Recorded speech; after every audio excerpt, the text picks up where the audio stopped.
ये किसान और उसके 4 आलसी बेटों की कहानी है। चारों आलसी बेटों को किसान कैसे मेहनत का पाठ पढ़ाता है। एक गांव में किसान रहता था। उसके 4 बेटे थे। किसान मेहनती था, लेकिन उसके चारों बेटे आलसी थे। किसान उन्हें समझाया करता, पर उनमें कोई असर नहीं होता। किसान जब बूढ़ा हो गया, उसे लगने लगा कि अब उसके कुछ ही दिन बच गए हैं। तो उसने अपने चारों बेटों को बुलाया और उनसे कहा, सुनो बेटो, अब मैं कुछ ही दिन का मेहमान हूँ। मरने से पहले मैं तुम्हें एक राज की बात बताना चाहता हूँ। चारों बेटे ध्यान से सुनने लगे। किसान ने आगे कहा, अपने खेत में अपार धन पड़ा हुआ है।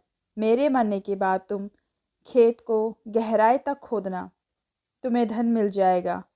तुम लोग आराम से जीवन बिताना। चारों बेटे खुश हो गए। उन्हें लगा कि अब उन्हें सारी ज़िंदगी काम नहीं करना पड़ेगा। कुछ दिनों बाद किसान की मृत्यु हो गई।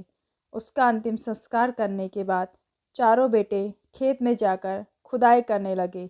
कई दिनों तक खेत खोदने के बाद भी उन्हें कुछ नहीं मिला। उन्हें अपने पिता पर बहुत गुस्सा आया, लेकिन उन्होंने सोचा कि जब खेत खुद ही गया है तो यहाँ धान बो देते हैं।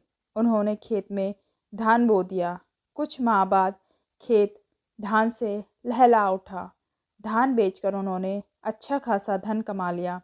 उस दिन उन्हें अपने पिता की बात का अर्थ समझ में आया कि खेत में अपार धन छुपा है, बस उन्हें मेहनत करने की ज़रूरत है।